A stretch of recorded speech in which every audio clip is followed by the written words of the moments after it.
Avant de vous dire comment on fait pour augmenter la production de lait, il faut comprendre comment cette affaire-là marche. Allons que je vous explique.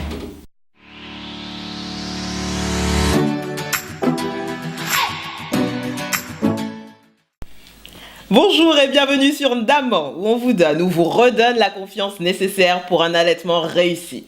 Je suis Rosine, certifiée spécialiste en allaitement, et je vous accompagne dans votre aventure. Voilà quelqu'un qui a ouvert sa pâtisserie, premier jour. Si tu dis au pâtissier, pardon, fais-moi 60 gâteaux, il va te dire que mais tu as eu la commande de 60 gâteaux là, on fait 60 gâteaux pour donner à qui? Non, il faut qu'il y ait la commande, tu ne vas pas te casser à faire 60 gâteaux pour rester avec. Que qui va manger ça? Et d'abord 10. Si tu vois que ça marche très bien, le lendemain tu fais 15. Si ça ne marche pas, le lendemain tu fais 2 ou 3. Donc tu adaptes ta production à la demande. Le lait là, c'est la même chose. Je dis c'est la même chose. C'est-à-dire que c'est la même chose. Si tu veux avoir beaucoup de lait, il faut passer la commande. Tu passes la commande au cerveau. En plus, le cerveau, c'est pas quelqu'un qui est très compliqué. Hein. Tu lui demandes seulement. Tu lui demandes comment? Tu prends le bébé, tu mets au sein. Dès que le bébé tète, c'est comme si tu avais composé le numéro. Dès que le bébé commence à tirer le lait, là, tu es dans une grande conversation avec le cerveau. Tu dis que, ouais, ton lait là, oh, tu nous avais pas dit que tu avais les bonnes choses comme ça. C'est doux jusqu'à... Parce qu'il aime aussi qu'on le flatte. Hein.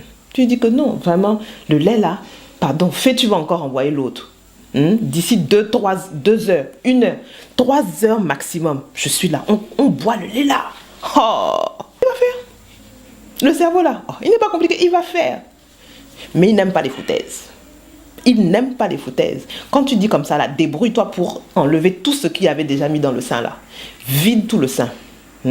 Si le bébé n'a pas vidé ça, tu prends le tire-lait, tu enlèves le reste. Tu vois, non? Tu enlèves. Ou bien avec les mains, quand le bébé tète là, tu appuies autour, tu masses pour que tout le lait sorte. Voilà. Et puis tu fais aussi l'autre sein. Le bébé a fini un côté, tu le mets sur l'autre côté. Quand il a fini, tu vides le reste. Là, le cerveau sait que tu es dans ton sérieux. Et puis quand tu dis que tu viens dans 1, 2 heures, 3 heures, ne joue pas avec ça. Hein. Ne viens pas 6 heures plus tard dire que je suis venu chercher le lait là que j'avais. Non. Il n'aime pas ça. Il va savoir que là, tu n'étais pas sérieuse. Il faut être correct avec le cerveau. Tu mets le bébé au sein tout le temps. Quand le sein n'est pas vide, tu tires avec le lait. Là, le sein est bien vide. Il sait que non, tu as besoin du lait là. Lui-même va dire que non, faites le lait pour la dame là. Elle est sérieuse. Elle veut vraiment le lait. Voilà. S'il donne comme ça et que tu arrêtes, crois-moi, demain, il ne te gère plus. Quand il t'a envoyé beaucoup de lait et que tu n'as rien fait de bon avec, demain, il ne va plus te gérer. Quand il t'a envoyé le lait vraiment vide ça, là, lui-même, il est fier. Il fait encore l'autre. C'est tout, hein. Il n'y a pas autre chose.